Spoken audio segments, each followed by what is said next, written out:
So I am no kitchen wizard. In fact, sometimes I just go in there, stand in the middle of the room and eat Nutella straight from the jar. But I did realize when I moved out on my own that I would probably need to acquire some kitchen stuff because I would be largely responsible for the preparation of my own food. So I thought today we'd take a little tour through my kitchen and I would highlight some of the stuff that I, as a person who doesn't cook that much but does enjoy food immensely, have found useful to have around. If you're a person who cooks and wants to help out beginning kitchen havers like myself, please leave for us in the comment section below today. What do you have? What do you think is most important to have? We would love to hear from you. Let's start with thermometers, which might sound like a kind of random thing to start out with, but as a student of science, I have found that if your equipment doesn't work, none of your experiments are gonna work. This oven claims that it can preheat to 350 degrees Fahrenheit in 6 minutes, and that, like the cake, is a lie. You know how I know that? Because I would let the oven preheat for 6 minutes, it would say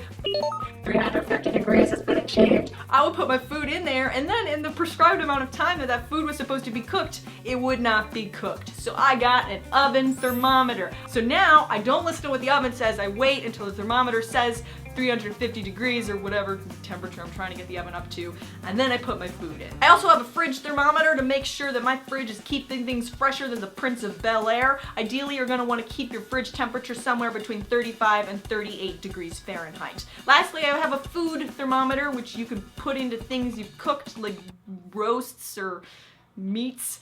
Mainly I just use it to check the temperature of frozen meals that I have microwaved, but still it is an important thing to have. Big pot for boiling stuff. This double pot thing for steaming stuff. Baking sheets to cook your pizza bagel bites on. Big bowl to mix stuff. Colander for rinsing things and pouring out the pasta water. Cutting board for chopping stuff up. I almost forgot the most important thing, which is microwave. I will never quit you, microwave. This is how I eat so much stuff. In terms of utensils, these have been particularly useful to me. Spatula, spoon, like a big spoon, pasta thingy thing, can opener, and knives. I think it's important to note that you reach this point in your life where before everyone is like, don't touch knives. And then suddenly you're like, I need to obtain some knives. I have a big one, and I also have a bread knife, and I have assorted other sized knives. Other useful things, measuring cups for both liquids and solids, drying rack, a kettle, tin foil, saran wrap, Benedict Cumberbatch to gaze at you soulfully while you're preparing dinner. I don't want to get too far into the reaches of my pantry because what a person keeps in their pantry is personal. I think it's good to have a baseline of stuff around that you use pretty frequently, or some stuff in here that you can cook very easily if you don't feel like doing anything. And that's all we've got for you today. Thank you for touring my kitchen with me, and if you know what's what in the kitchen, again, let us know what's going on in the comment section below. What are some items you think are particularly important? In the meantime, if I had a devastatingly beautiful catchphrase, this is when I would say it, and it might bring a tear to your eye. And I would just nod, like this, knowingly. I would just nod it out.